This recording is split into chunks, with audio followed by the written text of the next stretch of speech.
to Commission Ed, the Air Force Officer Podcast.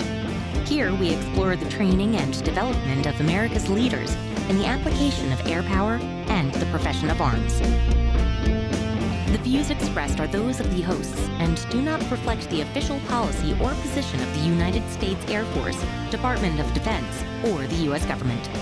The mention of companies by name is solely for the purpose of discussion and should not be implied as endorsement.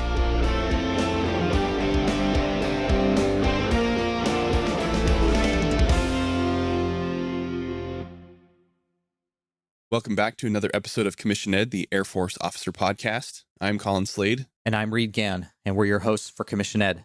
Today, we get to bring you some knowledge bombs from one of the coolest guys I've met in the Air Force, Capt Johnny Jopling. He's a 31 Papa, a security forces officer.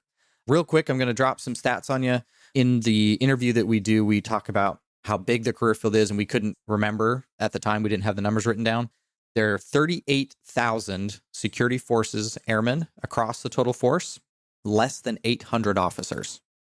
Which is crazy. Yeah. So not a huge amount of them. I've worked with a few, but not a whole lot. And they have a huge responsibility, as we'll get into in the interview.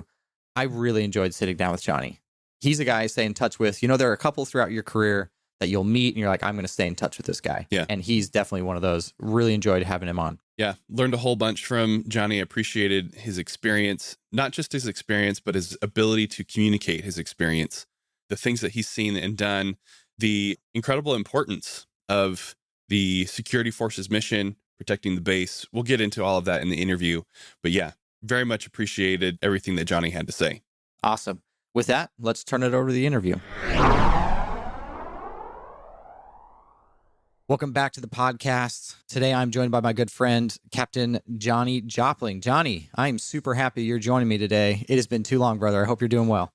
It has. I'm excited to be here, and thanks for having me. Yeah. So today, you're going to elucidate a career field we've all seen, right? Every single person who's approached a United States Air Force installation has seen this career field. But I don't know a whole lot about it outside of what you and I have talked about. You and I met at OTS. We were both flight commanders. And we shared a cube wall, basically, right?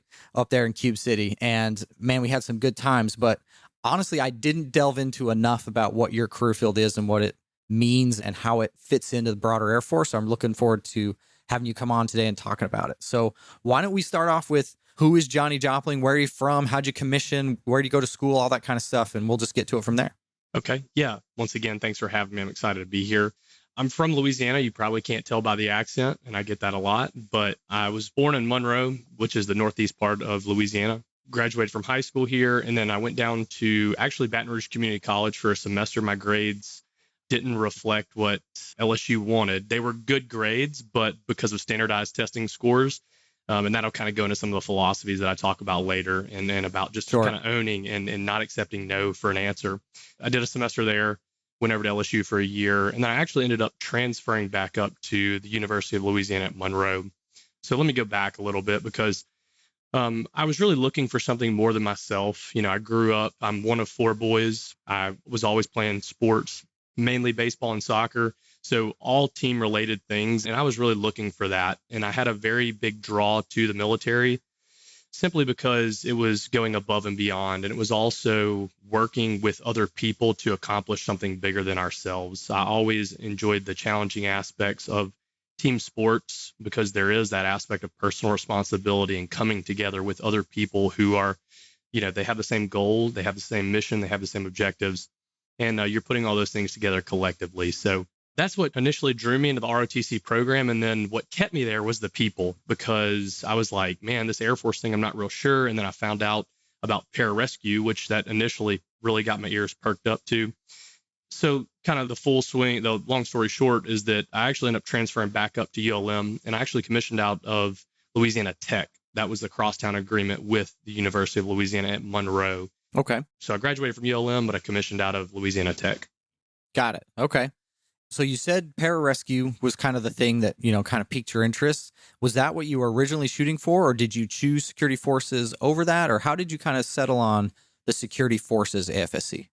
Yeah. So, you know, once again, kind of growing up in an all boys home, it's all guns and shooter games and, all this kind of thing. And so that was just a big draw right there. And I knew that law enforcement, I like the idea of what they did, just like I like the idea of what the military did. And you really don't know until you meet someone, you start having those conversations. And even whenever I was in high school, I was having conversations with some of my dad's friends who had been in the military. I specifically remember talking to one of his friends who was a Navy SEAL, and he was telling me about the teams and some of that mentality. And I was just enthralled by what he was saying and the camaraderie that he spoke about and the challenges that they dealt with, but how they came out better after those challenges and how they accomplished their missions.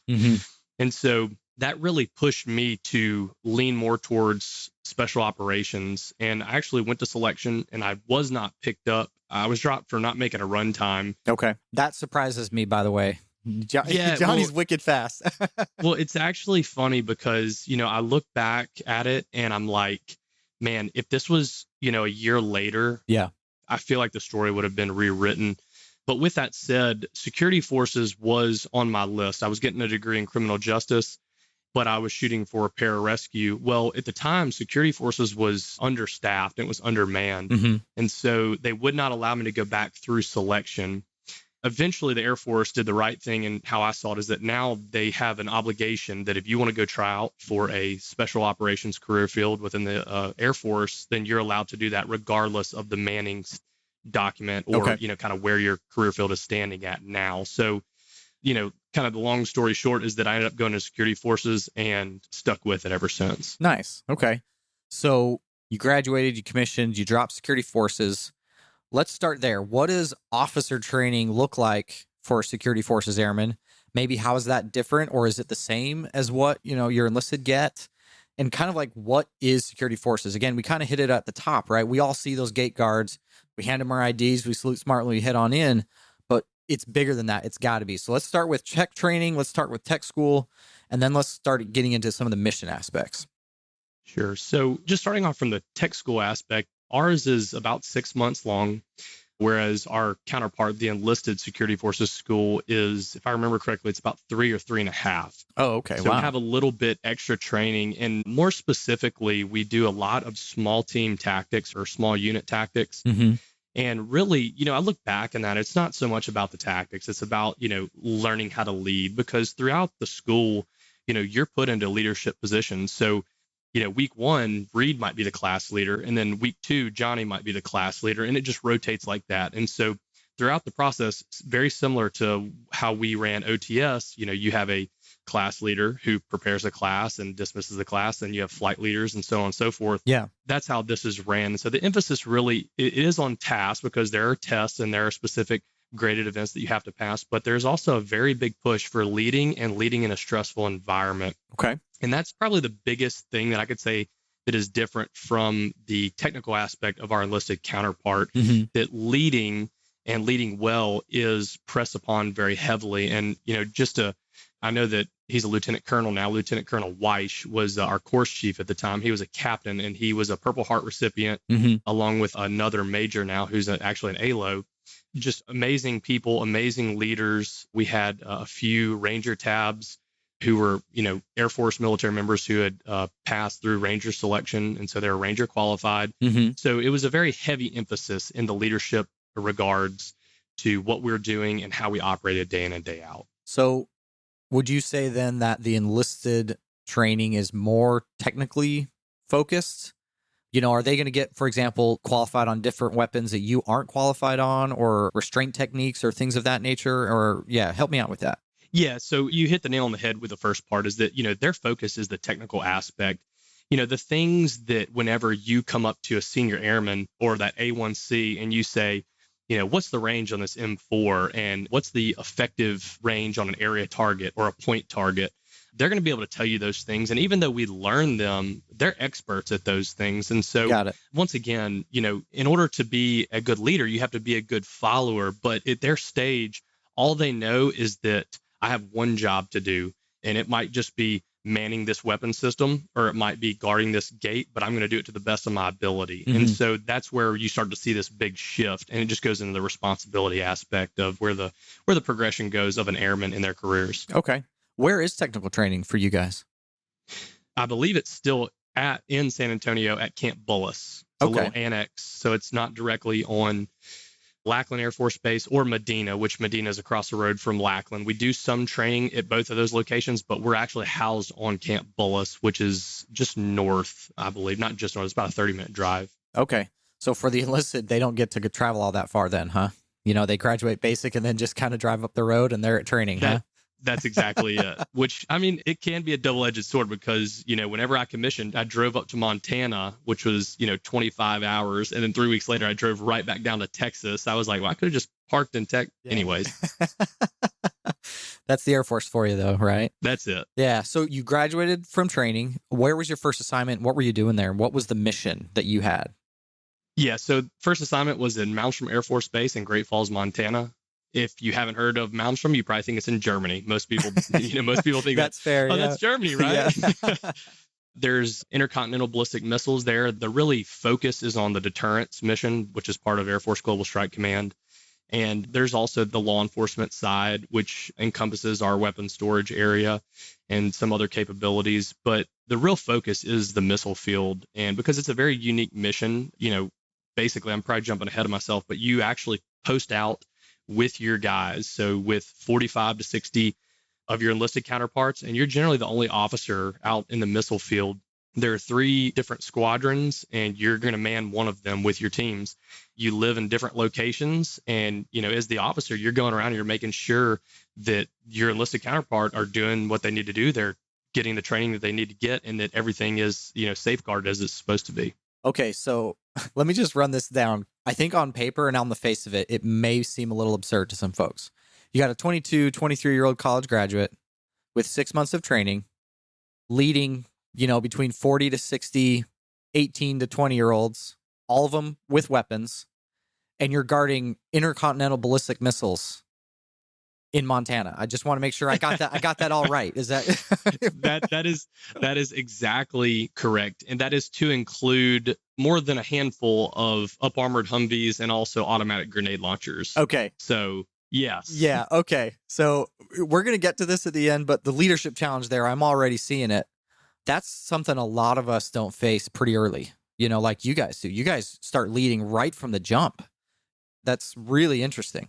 Yeah, it is. And, I have so many stories. I did not have a great master sergeant. He was a master sergeant. That was his rank, but he was my flight chief going off. And so, you don't know what you don't know whenever you start off in the big blue. Yeah. And so I kind of had to learn oh, this guy is not respected. This guy isn't doing a lot of things right because, I had some great examples and I knew what leadership was, but applying that leadership directly to the job sometimes looks different. Sometimes you have to make adjustments because of certain missions require certain skill sets or they require, certain things to be changed for the Air Force or for security procedures. And you just think, oh, well, that's just normal because of that, whenever in reality, that's not normal. Yeah, so okay. There are some very interesting challenges that up and down the chain that you see in that environment.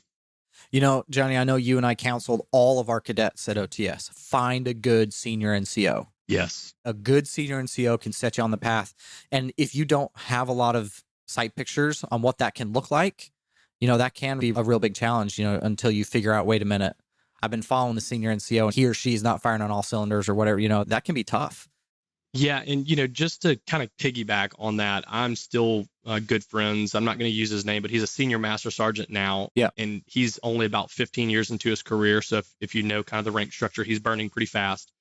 He will more than likely be wearing feathers at some point in his career. And I can call him up today and he'd answer the phone. And that's because, like you said, you find one and you don't let them go because they're better than gold in many, many circumstances. Yeah. Yeah, absolutely. Awesome. So how long was your assignment there at Malmstrom before we met each other up at OTS? I actually didn't finish my full assignment. So officer training school was on the hot job list. And, and this is where personal responsibility plays into it. I was frustrated, honestly, while I was in Montana. I wanted to deploy. I wanted more experience. I wanted these things. And at the time, Global Strike Command, especially northern tier bases that had ICBMs as a primary mission, they were quote unquote deployed in place. Yeah. So you would get stuck there for 3 years and possibly a 4th year. And I was honestly almost looking for a way out. And I probably allowed emotion to drive even my decision to go. But with that said, it was the best thing that ever happened to me, because otherwise I wouldn't be who I am today without the experience of OTS. So I was in Montana for 2.5 years.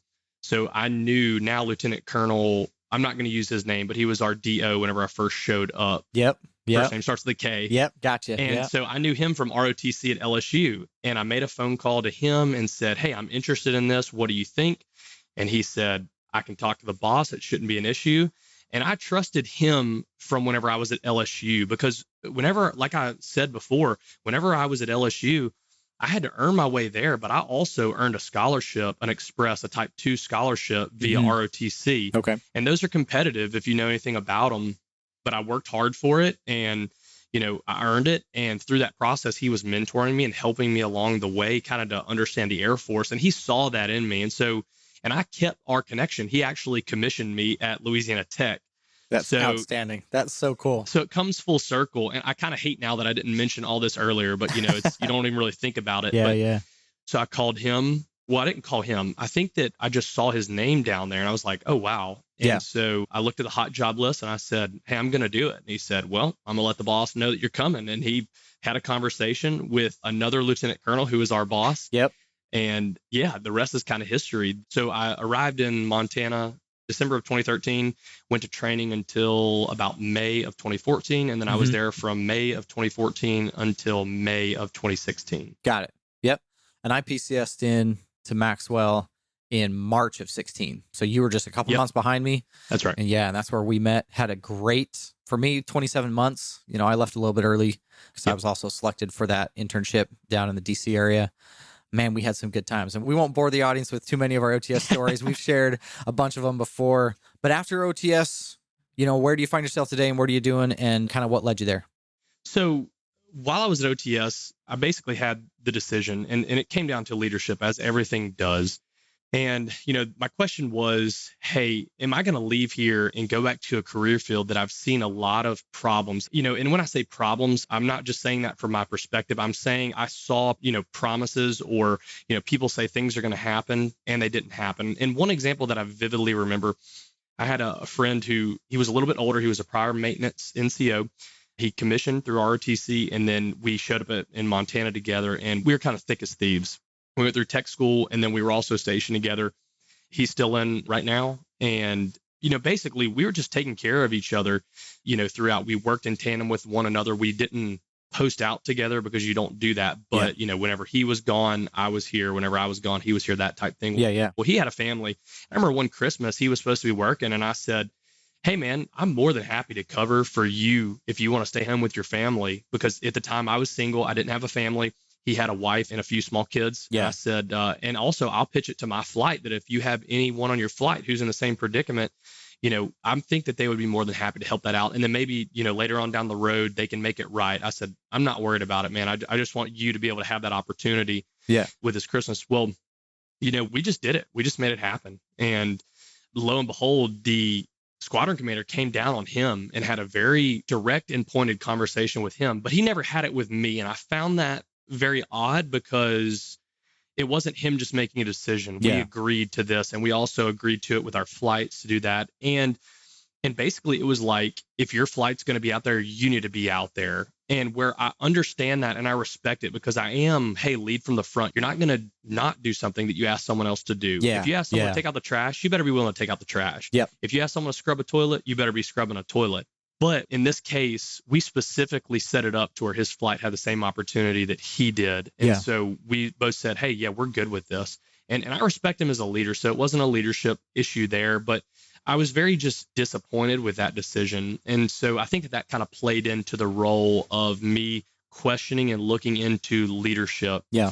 And it's interesting because I've heard this with a lot of career fields, and now, and we'll get into this, I'm currently going through SOS and e-learning, so distance learning. You know, you hear this all over the Air Force. You know, it's situations like that that are kind of the personal choice or personal brand. Yeah. And, you just question that. And I hated feeling that way. Yeah. Because whenever you're doing the job, it's the best thing ever. It's the stuff outside of the job that really just drains you and kind of sucks the life out of you. And that's kind of where I was thinking, am I going back to a career field like that? Yeah. Yeah. So that's really the biggest thing for me that said, hey, you might want to look in the reserves and having a little bit more control of where you're going, what you're going to be doing in that type of process. Yeah. Yeah. Colin and I talk about how it's all about trust. It is all about trust. And when you violate either the connection, right? You don't have that interpersonal connection and that's not working. Trust isn't going to be there. And if there's any reason to doubt character, and I can kind of see how in that story, it just started to put some cracks in that facade for you, just enough. Exactly. And one thing, and I didn't mention this earlier, and once again, I probably should mention these things, but that particular flight commander, my friend who I switched with, he was the #1 graduate out of our security forces tech school. And he also was the Todd Helton Award winner, which is a leadership award. And so I hold him in very high regards leadership wise. And I mentioned that, but I say that just to give a little bit of qualification for where his head would have been. You don't go through a 6-month course and graduate #1 and you receive a leadership award because you fake your way through it. Yeah. Just a genuine guy. And this decision in no way would have compromised his leading ability, especially with a flight as big as he had. Yeah. No, that's good. We're all going to get different experiences. I'm sure we talked about this with our cadets. You want to doubt or have question about the impact you as an individual can have, it can be pretty huge. Individual decisions, individual experiences can have massive impacts on people. And that is both the blessing and curse of being a leader in the United States Air Force. I think it's a privilege and a challenge. And if you're not a little bit nervous, every time you walk into a meeting and you've got people and you've got to make decisions, if you're not even just, thinking about it a little bit, you're probably in the wrong business. Because, careers hinge on this kind of stuff. It's so good to talk to you, man. I missed you so much. I love it. So I love it. I'm right there with you. Yeah. All right. So let's talk Big Blue Air Force. Yeah. What is the AFSC? What is the vision? What's the history and the background? Why does security forces exist?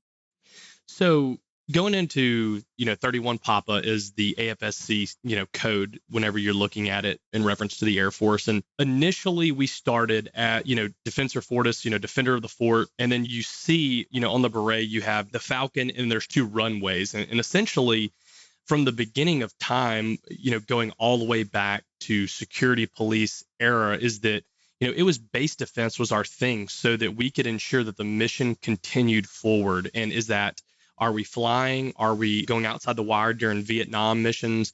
Is it helicopters or jets? It doesn't matter what it is. We have to establish, that we are going to protect the base and we're going to ensure that the mission gets done. And so the biggest overview is base defense. Okay. And then within that, and that's where you have your gate guards. Every single day you drive into work, they salute you and, you salute them back. And there's that gesture, there's that interaction. And, you kind of think, okay, yeah, that's what they're doing there. But that's the first line of deterrence as we know it within the Air Force. It's not just high walls, it's people to people interaction so that, okay, there is a person behind this uniform and they're doing the job. They're making the mission happen. They're ensuring that our planes are protected downrange. They're ensuring that our population on base is protected. And that doesn't only include, us who are military members, but also you have on-base housing, you have civilians, you have, all different types of people that are coming to that base for different things. And so ultimately that is the big mission. And so within that, we have some different paths you can take, especially for our enlisted counterparts, is that we call it their shreds. Okay. So you can go and you can be a cattle member, so combat arms. Those are the folks wearing the red hats that teach you firearms instruction, right? That's right. Okay. They're going to teach you firearms. They're going to ensure that the range is safe. They're going to teach you all those basic skills there. Okay. Then you can also go to be a canine handler. That's another shred that you could go through.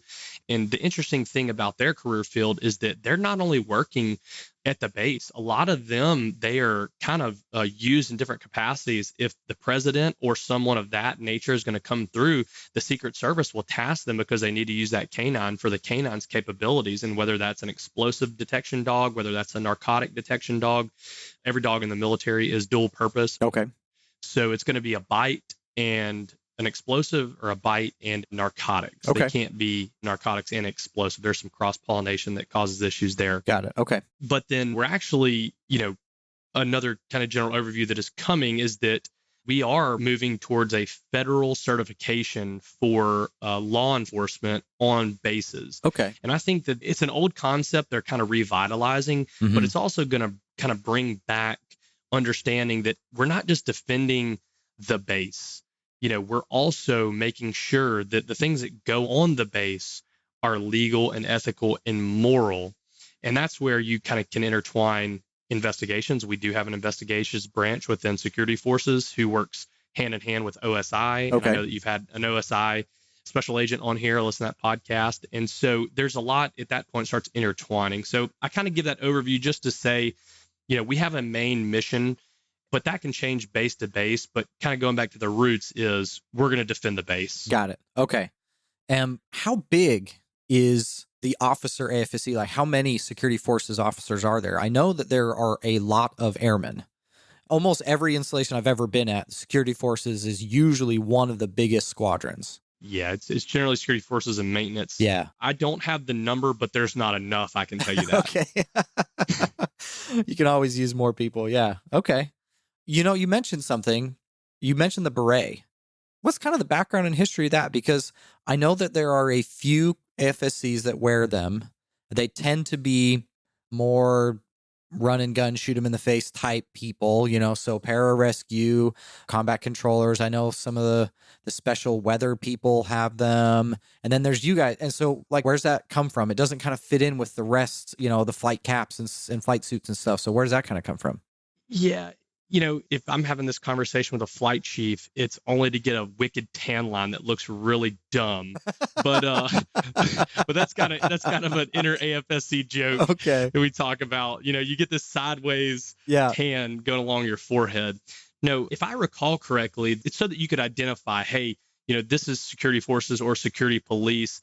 And basically, it's so that no matter if they're in the BX, in the commissary, around base housing, they're readily identifiable. Okay. And because, if we're all wearing the same uniform, we all look the same. So what shows someone that, okay, there's someone that I know, it's not just, that's multicam. What rank is that? I can't really tell. Is that brown or is that? Yeah, gotcha. Right. So that's really where it came from, so that you're identifying this individual as a law enforcement authority. Got it. Okay.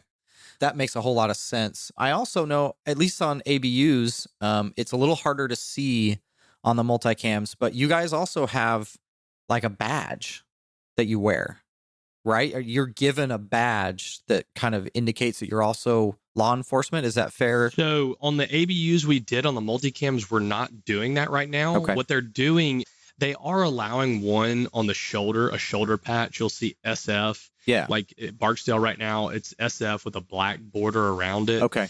I think that internally they're trying to work that issue out because, like you said, whenever you had on ABUs, it's very identifiable. Is that badge? You see, okay, this is a badge. Yeah. But on multicams, it kind of seems like they're trying to figure out their way right now, because originally you could also wear a badge underneath that SF, and they changed that to, hey, this needs to be the MAGCOM. Okay. Yeah. They're working through that then. Okay. Yeah. Okay.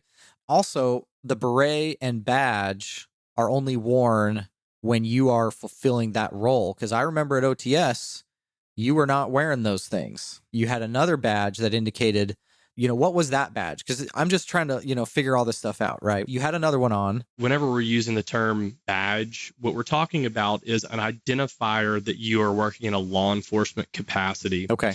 And that was generally below the breast pocket. Okay.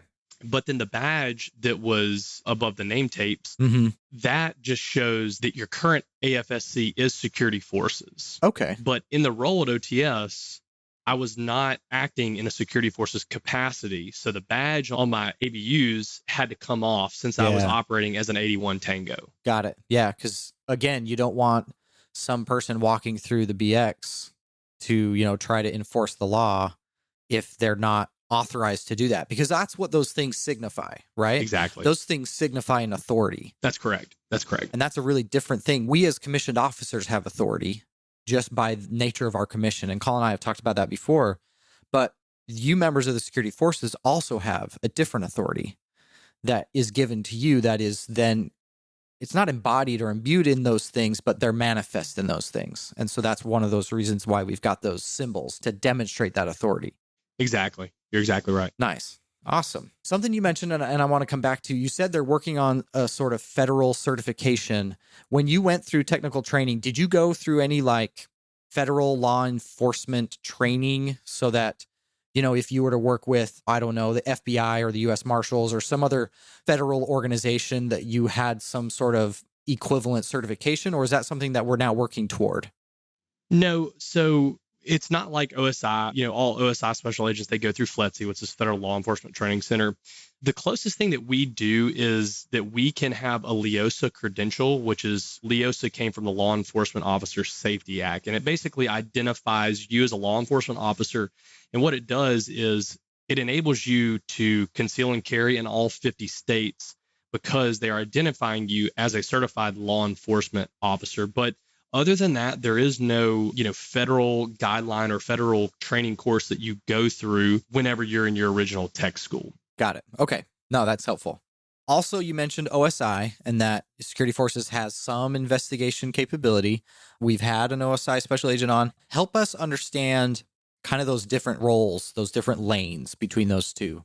I think the audience might have a grasp on it, but I think it might be helpful to kind of, really line it out. Sure. So I'm going to start with the narrow first. And the narrow would be investigations within security forces is going to be primarily all security forces issues, all issues that are related to security forces. So that can be at the squadron level, or that can be at the base level that involves security forces, whether that's, a domestic violence call that requires follow-up action. We might send an investigator instead of a patrolman. An investigator is going to be in plain clothes. They might, allow them to come into the office and just have a conversation so that there's not any, anything that could intimidate them or scare them or have them worried about anything. Whereas whenever you get into OSI, OSI is a federally certified officer and they're federally recognized. So OSI's jurisdiction is much more encompassing. So OSI, once security forces, goes hands off, OSI could come in. So let's say that there was an off-base incident involving an airman. That airman was with the intelligence squadron or the CE squadron or whatever it is. OSI has that federal jurisdiction to enforce the law because there is a United States Air Force member involved in whatever maybe illicit or illegal activities going on, whereas security forces does not have that reach. That's not their jurisdiction at that point. Okay. So you folks then are the fence, maybe, some designated distance related to the fence, right? Because you can't wait until they come inside to take action, right? If you've got an, adversary you need to take care of, there's got to be some distance there that you're allowed to engage. And then everything happening on the inside, generally. Is that kind of a fair designation of, who's kind of got the lead? And then depending on the nature of it, if investigations have to go further, you may have to hand off. And that's probably going to be all coordinated. You guys coordinate quite a bit on this kind of thing, or? Yeah, all the time. And that's one thing that I think is a bigger lesson. It's a bigger leadership lesson. Knowing your skill set and knowing your mission is so important, because if you don't stay in your lane, you will get ran over. And it's not fun.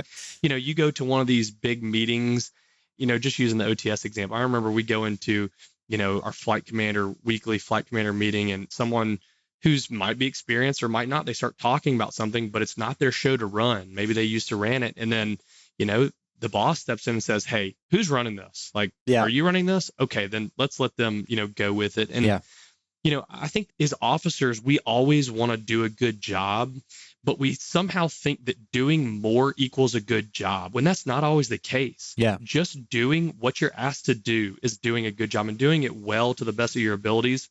So, it's just a constant reminder for me is like, hey, your mission, your capabilities, your skill sets, stay within those things. And then if it's outside of that, let's see what we need to do and who can help us take care of that at that point. Yeah, no, totally. Awesome. So let's imagine we've got, maybe a ROTC cadet out there, somebody at USAFA trying to figure out what they want to be when they grow up. Like you or I have that figured out. I act like we know something, right? We're still trying to figure out what we want to do. So if you were to kind of give them, a little bit of what does a day in the life look like for a security forces officer? I know they're going to be vastly different, right? If you're going to be stationed at Bellows Beach in Oahu, Hawaii, life is probably pretty cush compared to Malmstrom Air Force Base, Global Strike Command.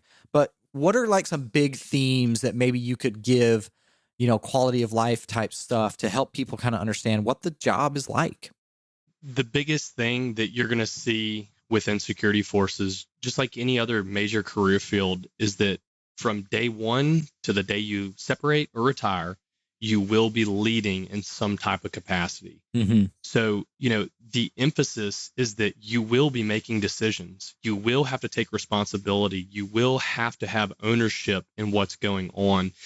And so I know that doesn't answer the question for a day in a life, but there is a broader theme there that there's a lot of eyes on you at all times. And so whether you're a butter bar or a first lieutenant or an 06, people are looking for your decisions to not only, baseline be made with common sense in mind, but also to enhance the quality of life for those who are affected by the decisions that you make. So on the broadest scale, it's going to demand a call for action that is rooted in leadership.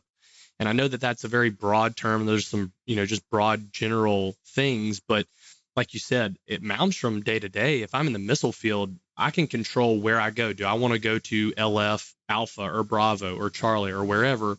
Or do I want to do a training exercise instead? Whereas, here at Barksdale, I don't have the reach to go out to those different places. So like you said, it can be very different. But once again, there is a decision-making process behind that. Yeah. So it is a tricky question to ask. But I think that before, if I was on the fence about, do I want to do security forces, I would ask yourself, do you want to be heavily involved in leadership and leadership decisions, and which will lead to your development and those, under you?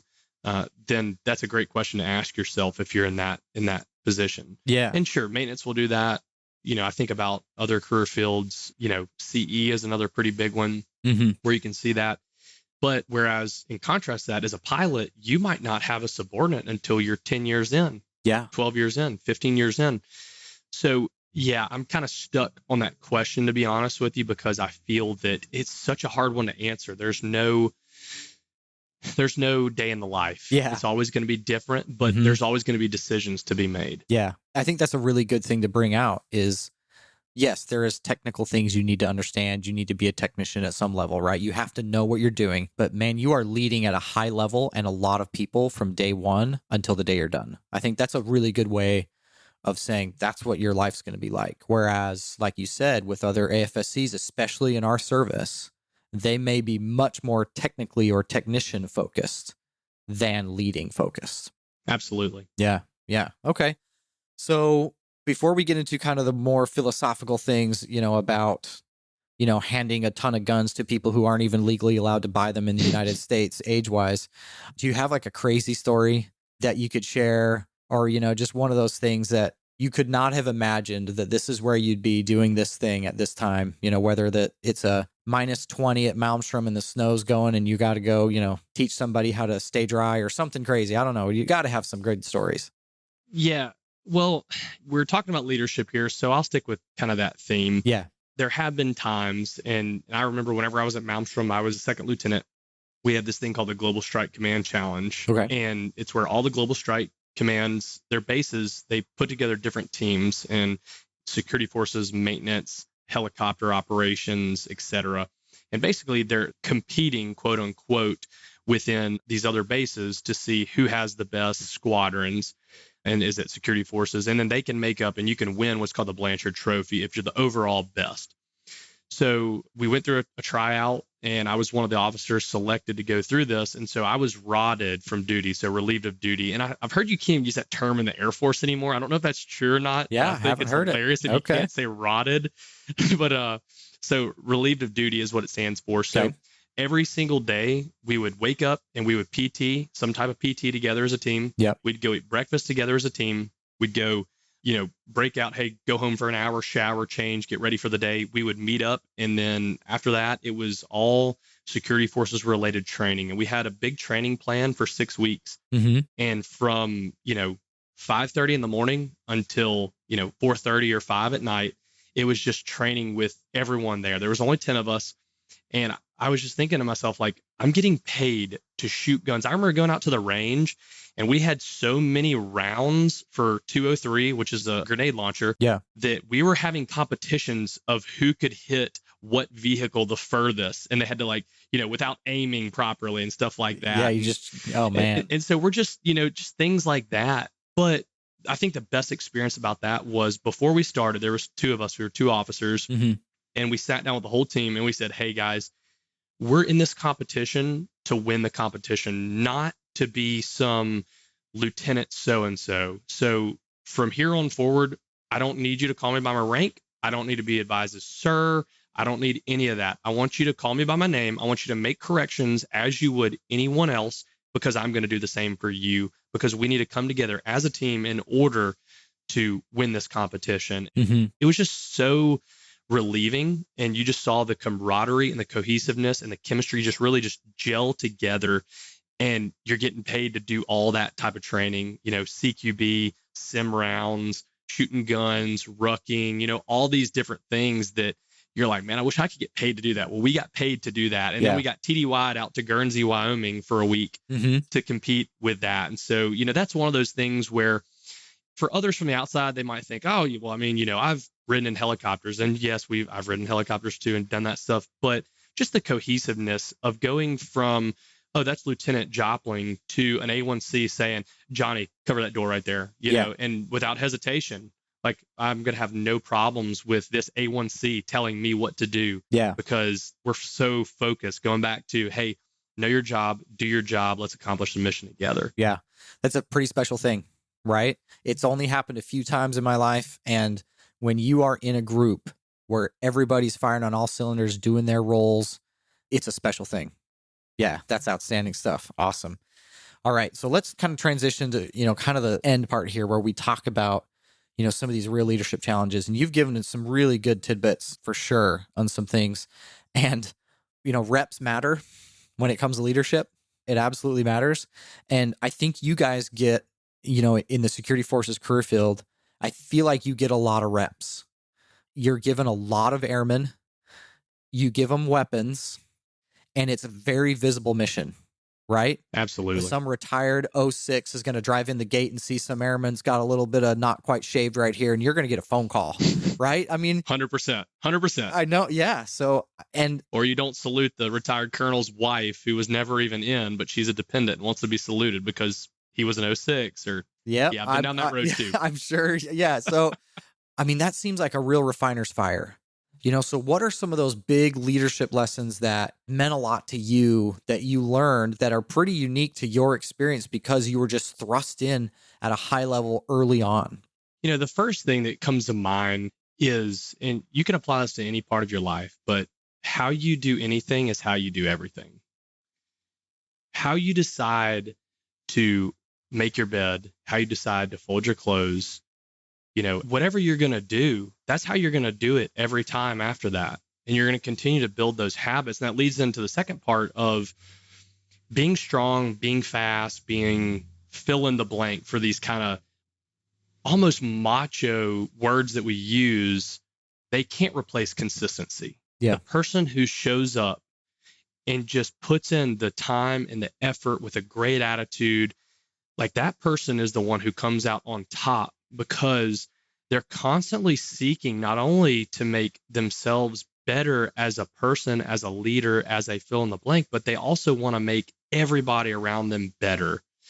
And so they become self-aware in that process. And I've really been fortunate to serve with people like that throughout, from being a second lieutenant, a first lieutenant, and now a captain, and really been put in some of those positions to really grow and mature in some of those areas that, man, they just mean a lot. And so, just having that attitude that, there's no such thing as having a bad day. It's only what you make it. I've been thinking about this a lot lately, in that there's no such thing as a bad experience. There's only such things as experience.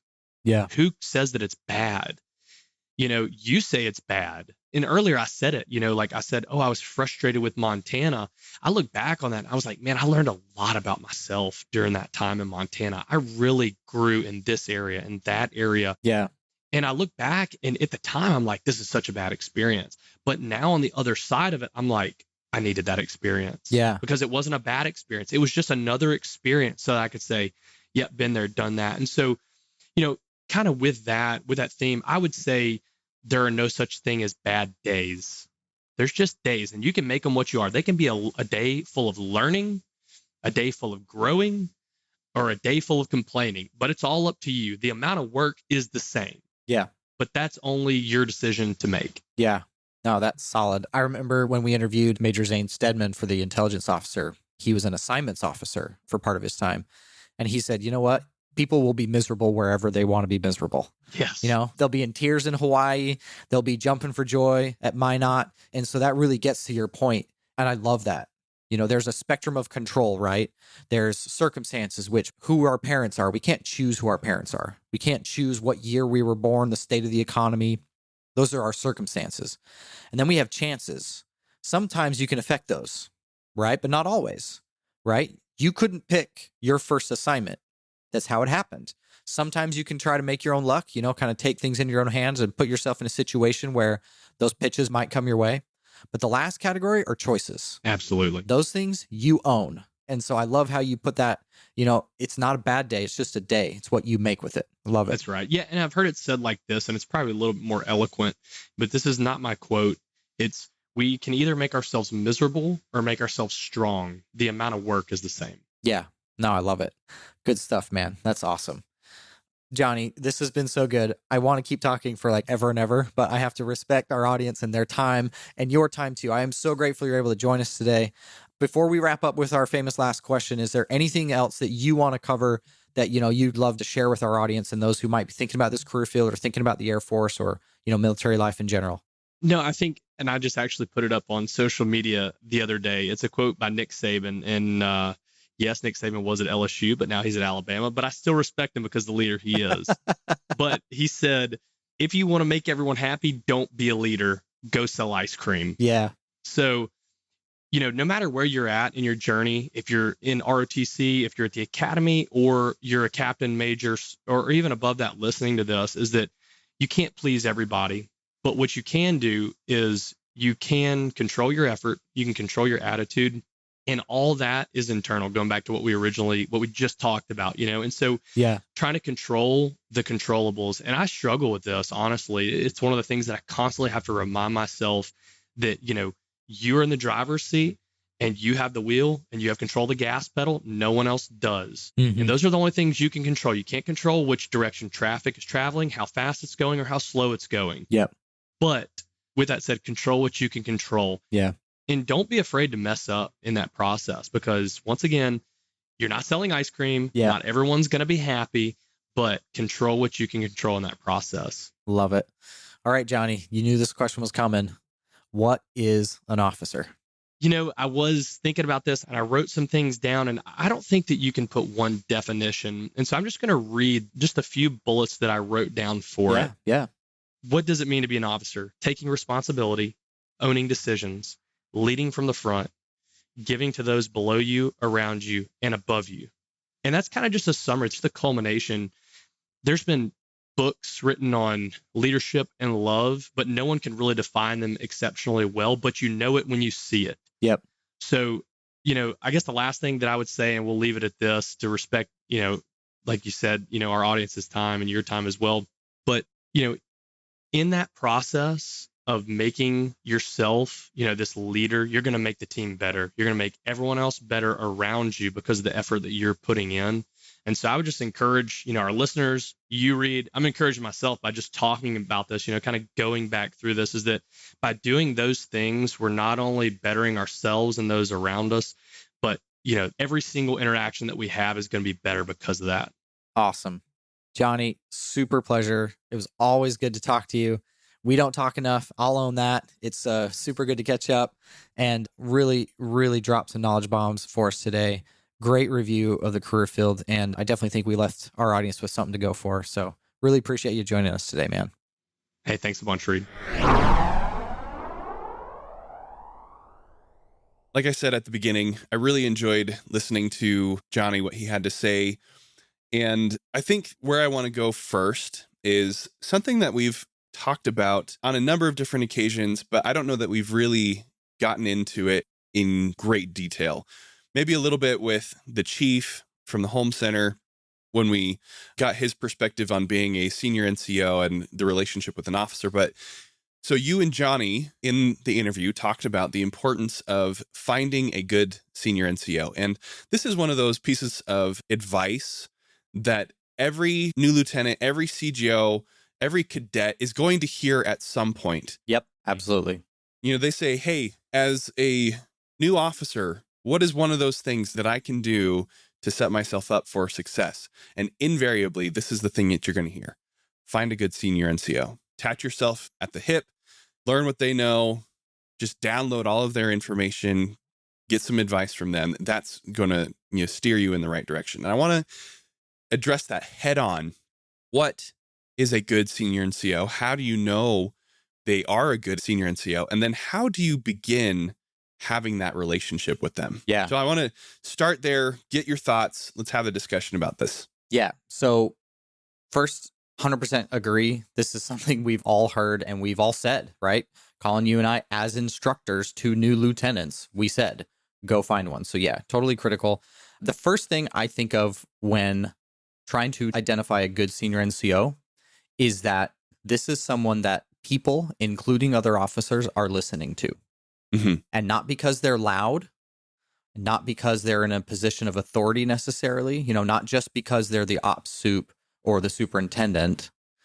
And those are usually good people to look to. But the point is, when they are talking, other people are listening. Yeah. That's a big thing for me to say, hey, they've done something, or they have experience, or they've in some way proved themselves worthy of being listened to. For me, that's a big, hey, this is how you can identify them. And then to your second question, how do you start the relationship? You ask a question and you listen. When you listen, it demonstrates a humility, it demonstrates a willingness to learn. And that is what a senior NCO wants to do. That is part of their charge. In the little brown book, it says a senior NCO is to mentor company grade officers. So if you as a CGO are listening, that is how it starts. And I think that's my advice on how to identify them and how to get that relationship started. Yeah, I think it's really good. I think you're setting us in the right direction, but I want to parse this out a little bit more. So what is the context where you as an officer are going to be able to listen to a senior NCO and see other people listening to them? Is this in a staff meeting? And so that the senior NCOs that are there are all flight chiefs or superintendents of sections or something like that? Are those the people that we're talking about? Are we talking about in a social event? You can see who is the senior NCO with a crowd around them that are just, hanging on every word that that person is saying. Is it that you're making the rounds around the squadron and you happen upon a section meeting, flight meeting, or just an informal mentorship moment on the flight line under the wing of an aircraft? Do you see what I'm saying? Like, how does this actually happen? Where do you see these things happen? I think it's all of those. And I think that's an important distinction. I don't think this is a binary, I am going to go to this thing and I will therefore find my senior NCO mentor. I think you need to have an attitude, a perspective, a way of being of I need to learn. And so it's all of those. And I tend to lean more towards an accumulation of small things over time versus I go to a social event, there's one person that is clearly the life of the party. That may not be exactly who you want. It might be that more quiet expert power that senior NCO has, that when they're walking by and they see something being done, that they have an attitude of, hey, I like what you're doing there, but maybe it can be a little bit better if you do it this way. Or, those, for me, it's all the small things. And that's what I tend to do is it's an accumulation. So it takes a little bit of time. Yeah, it's more a perspective and a way of being. I'm looking for someone who can give me that instead of a checklist. And you know me, Colin, I love my checklists. Yeah. But this is not a checklist thing. This is one of those checklist items that never quite gets filled in because you're always looking for it. Yeah. And I like that you just took everything that I suggested and you said Yes.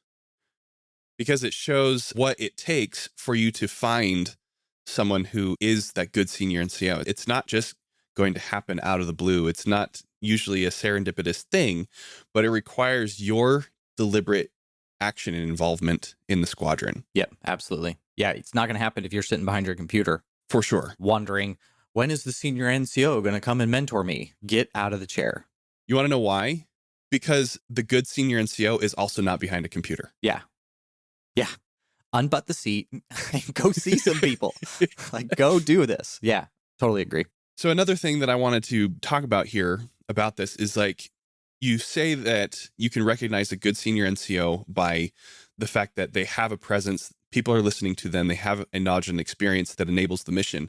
But I wonder, are there additional things that help you to distinguish them from everybody else? Like, does it matter what rank they are? You know, we say senior NCO, but there are 3 different ranks there that are also all very different. The master sergeant from the senior master sergeant from the chief, all very different responsibilities and numbers of them, right? Yeah. Yeah. But also, like, who are they outside of the squadron? Like, are there milestones that different things that they do or are involved with that are going to signal to you, hey, this is the kind of person that you should spend your time with, that you should be listening to, trying to mold yourself based off of their advice. For example, their involvement outside of the squadron. Are they involved in the top 3 for the base, for the wing? Are they someone who is known in other areas of the base? Like, you know, if you're in the mission support group, are they known over on the operational side? You see what I'm saying? Yeah, no, I get what you're saying. And I think we could, recommend that our audience go listen to some of our tips on how to find a good mentor from previous episodes, because I think the same things apply. Yeah. If I'm a young single lieutenant who's looking to deploy, and really get out there, and the senior NCOs that I'm looking to advice from are more of the homebodies, maybe they haven't deployed, wife and kids type, that advice might be different. And so just in the same way that you kind of need to find somebody who is going to get you where you want to be, or they have something you want, you kind of have to look at your NCOs and senior NCOs as well. When it comes to rank, I do think they need to have a few reps on them. I think they need to have been around the sun a few times, because, Colin, our enlisted counterparts are more down and in. Yeah. And our officers are more up and out. And those senior NCOs are those who are best able to know where the difference is, where the line is, and help you understand when and how to be down and in, but also where they need you to be looking up and out. Mm-hmm. I think some of our more junior airmen don't have that. Right. I'm not saying you can't find an amazing technical sergeant who can help you with that. You can, right? Just, I think they need to have a few more reps than, say, a senior airman. That's what I'm getting at. Yeah. And I like that how you put that you need a senior NCO who has that understanding of the difference between looking down and in versus up and out, because you as the officer need to, from the very beginning, have that up and out sort of vision. Yes, become that technical expert, understand your AFSC, your responsibility, your squadron, your mission, but you need to start looking from the very beginning how you fit, not just in the squadron, but how the squadron fits into the group and the wing and the base and then the bigger Air Force. And if you have a senior NCO or an NCO who only understands the down and in aspect of it, maybe they are just the best linguist or the best master electrician, anything like that. They are just the super SME at their craft. They're not really going to be able to help you as much as the senior NCO who better understands the up and out sort of perspective. Yep. In helping you to become the officer you need to be. Exactly. Yeah. No, I totally agree. And I think those are kind of the big things that I would look for, when I'm trying to find that senior NCO to help me grow. All right. So thanks for helping me understand that. I feel like we've done a good job there of helping the audience understand when they hear, find a good senior NCO, there are some actionable steps, things that they should be looking for in order to achieve that. Yeah. And Johnny mentioned that he didn't necessarily get that. He found an NCO, attached himself, and then only later did he realize, oh, maybe this wasn't exactly what I was looking for. Mm-hmm. And it's hard to know. Because again, we're all new at this, right? As a brand new second lieutenant, you're like, oh, okay, well, I've found senior NCOs to advise me exactly 0 times, unless you're a prior. So it's one of those things that not everybody has. And I'm glad Johnny gave us an opportunity to kind of address that. What are some other things from the interview you wanted to chat about? So I had one other thing that has been noodling around in my brain. So Johnny talks about the security forces construct as a whole, not just the officers, but the officers, the enlisted, the whole structure exists in order for them to provide law enforcement and base defense. And I thought it was so fascinating, his description of the beret and the badge, how those are worn so that security forces, airmen, officer, enlisted are readily identifiable as law enforcement. Mm-hmm.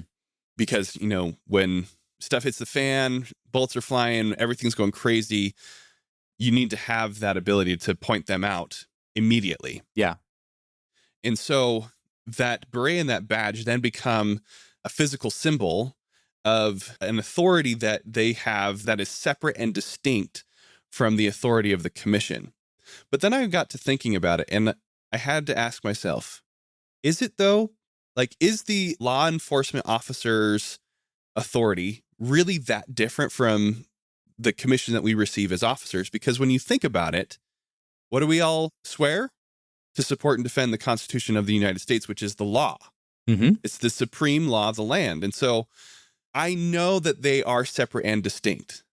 Like, in my heart, I know that. In my mind, I know that. But because we're all protecting and defending the same thing, where is the line there? Yeah. Like you said, the ultimate source is the same. The ultimate source is the same. And I think it's about the authority that you are given specifically to operate, right? I have authority to do my job. You have authority, Colin, to do your job. And a security forces airman, officer or enlisted, has authority to do their job. And yet the source of that authority is the same. It's just who gets which piece of that pie. There's only one pie, right? Mm-hmm. It's the same pie. I'm partial to pumpkin, but that's not what we're talking about. The point is, everybody has a different lane, a different piece of that, and they execute it differently. But yeah, I think the ultimate source is the same. And I think that's important to recognize, is that is where we get our authority and our power. It just manifests in different ways. Well, let me go a little bit further on and explain why I'm thinking about this. Like, are these, slices of the pie actually that different? For example, I know that a commander has the ability to detain, to imprison, to punish, dock pay, require that certain duties be performed in response to poor behavior that go against, in response to infractions of the UCMJ, right? Mm-hmm. Well, is that they're usurping the authority of the security forces, or is it that there is a very specific difference between the things that the security forces airmen are able to enforce versus what the commander can? And maybe part of this is just, I've never been a commander. I don't know. I've never been to a squadron commander's course to see exactly what I can and cannot do for NJP and those kinds of things. But do you see why I'm wondering? Yeah, no, I do. And in a preview of a future episode, my thought is call JA. That's the first thing I'm thinking. But the next thing I'm thinking is there's entire books on this, the commander and the law. And you see them all the time. And again, I think the source of the power is the same, but there are lines. I can't imagine that it's allowed for a commander to break down your door and put handcuffs on you. That seems like a line. I'm just going to throw that out there. Yeah. I'm pretty confident that security forces airmen, if you are living on base and you're breaking the law and they need to, pretty sure they can go in and get you. I'm pretty confident because I've seen it happen. So that's what I'm getting at. Like, there are lines. I don't know where they are, but that's where your JAG is going to be able to advise you on what those are. But I do think, and this is something we've talked about personally, Colin, you and I offline, I don't know that as a commissioned officer in my accessions training, I got enough training to understand the responsibilities that I would have in that realm. Yeah. And we've talked about this in previous episodes. It was not too long after we were commissioned that we were investigating officers. Yeah. Like, wait, I have to read someone their Miranda rights. I have a little card in my wallet so that at any time I need to read someone their rights to take a statement, that I can do that. Like, I was not ready for that. Mm-hmm. And I do think that there is a lot of overlap. And Colin, this is stuff you and I got to learn more about. Yeah. I feel wholly unqualified. I really appreciate Johnny in sharing his perspective on it, but it's highlighting to me how much I still don't know and how much I need to know in order to effectively serve as an officer, but also to support what's going on elsewhere, such as the Security Forces Airmen and what they need to do. Yeah. Which leads me to the thing I wanted to talk about. I've got two. The first of those is, and I mentioned this in the interview, just the absurdity of what we're asking of these officers and young airmen. Hi, you're 21. You just graduated college. You've been to training for 6 months. I'm going to give you a squad of 50 or so people, some up-armored Humvees, some ammo carriers, some grenade launchers and firearms. Oh, by the way, none of which you're allowed to buy because you're too young. And I'm going to put you out in the middle of nowhere guarding intercontinental nuclear-equipped intercontinental ballistic missiles. It's all going to be fine. What could possibly What go could wrong? possibly go wrong, right? So, and Colin, before we started, you and I were talking about this. It's not just absurd, it's awesome. It's incredible. And it's not just security forces. Yeah. We do this all the time with airmen from all walks of life. We bring them in, we send them through a sessions or a basic experience. We shape them into an airman. We send them to school for a little bit. And then we freaking run the Air Force. And it's amazing. It's amazing. We haven't burned this place to the ground yet. I knew that on paper, right? I know that there are airmen everywhere guarding nukes, guarding bases. Like, I know that. They're a very visible career field. But it really sunk in as he's talking about it, going out to the missile fields with his team. And so I love that he brought that. And I hope our audience can see this image in your mind. I want you to imagine yourself, no matter what your station is, 6 months from now, leading 50 people to go guard ICBMs. And it's going to be fine because we got this. Come on. How cool is this? I mean, things do go wrong. Yes. Yes, they do. The Air Force is not perfect. But like you said, the fact that we haven't burned this to the ground yet, that we don't have nuclear missiles constantly flying off and, airplanes going to places that they shouldn't, and the nation's secrets, being constantly, shared out. I mean, those things do happen. Yeah. Maybe not the nuclear weapons flying off in any direction, but, things do go wrong. But the frequency at which they go wrong pales in comparison to how often we get it right. Yes. Enough so that when any of those bad things happen, everyone's shocked. Yeah. Right? It makes front page news across the globe. And it's just, super, very blue Go Air Force moment for me with Johnny. He's just so calm, cool, and collected. He's like, yep. Yeah, just like this is what we do. So, yeah, I love that. And I know we talked about it in the interview, but gosh, it just hit me. And very proud to be an airman moment for me. The next thing, and it was so fun to talk to Johnny. And I wish you could have been there, Colin, those late nights grading papers in Cube City. Oh, I've been there. Yeah, I know. But he was one of my sanities. He was one of those people who could I needed that, man. Thank you. We're going to be okay together. He was such a stalwart, just an awesome wingman. And like I said, we stay in touch to this day. But something that you may have picked up in the interview, and I think our audience may have as well, is he is probably one of the best officers I have ever known who is able to very, very delicately balance this idea of being liked and giving necessary negative feedback. Mm-hmm. He kind of doesn't care if you like him in a way, and it's so hard to describe. I mean, I've been trying to think about this forever. I think the quote that he gives at the end from Nick Saban about if you want to be liked by everybody, sell ice cream, don't be a leader. Mm-hmm. He lives that completely. And he had no problem telling his cadets when they screwed up. Zero. I mean, that was dumb. He would not pull punches. He would let them know. And he was not liked by his flight. He was beloved by his flights. All of them. They would do anything for him. Yeah. And I think that's something that I see a lot of young officers, especially, working too hard to be everyone's friend. And I'm not saying be a jerk. We've said that before, right? You need to be a decent person. Yeah. Be kind. Yeah, exactly. But also don't make that your goal. Don't make it the goal for everyone to like you. Yeah. Because that's not what our airmen need. Right. They need, as you've described in previous episodes, they need that father figure or mother figure. They need someone to say, that was not good. Mm-hmm. And he, better than almost anyone I've ever met, can connect with his people deeply and profoundly, yet tell them when they screw up. And I've seen it. I've seen him give feedback to his students in ways that I was like, woo, that was harsh, but they're just eating it up. They're just eating it up. And he threads that needle. And I've wondered, if maybe the refiner's fire of being out in the wilds of Montana, at 2 a.m. in the snow has really whittled away a lot of the stuff that, Sure. Some of us who live in offices a little bit more try to worry about, oh, do they like me? Like, he does not care.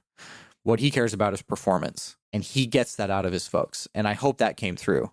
Well, so you say he cares about performance, but I would also say that he does care about his people. Oh, absolutely. He cares that they are taken care of, that they are in a place where they can perform. But yeah, I think the most succinct way that I can put it is that people don't want you to be their friend. They want to be led. Yes. They want to be led.